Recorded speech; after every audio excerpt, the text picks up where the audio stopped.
ಕೆಲವೊಂದಿಷ್ಟು ಜನ ಸತೀಶ್ ಅವ್ರ ಮನೆ ಮುಂದೆ ಹೋಗಿ ಧರಣಿ ಮಾಡೋಣ ಬನ್ನಿರಿ ಅನ್ನುವಂಥ ಕೂಗುಗಳನ್ನ ಹಾಕುವಂಥದ್ದು ನೋಡ್ತಾ ಇದ್ದೀವಿ.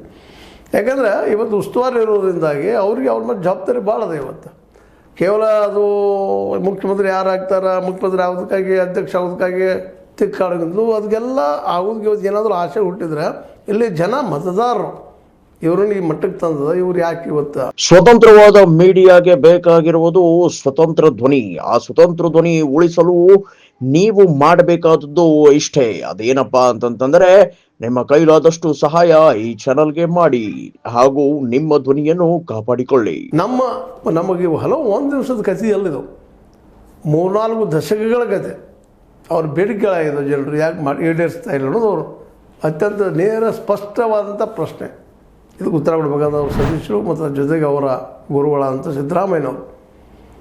ಇಲ್ಲದ ಕಾರಣಗಳು ಹೇಳೋದಿಲ್ಲ. ಯಾಕೆ ಬಿಟ್ಟರು, ಚೇಂಜ್ ಬಿಟ್ಟರು, ಯಾಕೆ ಮಾಡಲಿಲ್ಲ ಅಂದಾಗ ಆವತ್ತು ಹಾಗೆ ಇದು ಇವತ್ತು ಬದಲಾಗಿದೆ. ಸ್ವತಃ ಅವರು ಕೃಷ್ಣ ಬೈರೇಗೌಡರು ಒಪ್ಪಿಕೊಳ್ತಾ ಇದ್ದಾರೆ. ಆ ನೆಲೆಯಲ್ಲೇ ಇವತ್ತು ಬದಲಾದ ಪರಿಸ್ಥಿತಿಯಲ್ಲಿ ಇವೆರಡುಗಳನ್ನ ಮೊದಲು ಜಿಲ್ಲೆ ಘೋಷಣೆ ಮಾಡಿಬಿಟ್ಟು ಮಾಡಿದ್ರು ಅವುಗಳನ್ನು ಮಾಡಲು ಸಾಧ್ಯ ಆದರೆ ಯಾರು ಬೇಡ ಅಂತ ಯಾರೂ ಒಂದಿಲ್ಲ. ಎರಡೂ ಭಾಗ ಜನ ಈಗೇನು ಬೇಡಿಕೆ ಇಡ್ತಾ ಇದ್ದಾರೆ.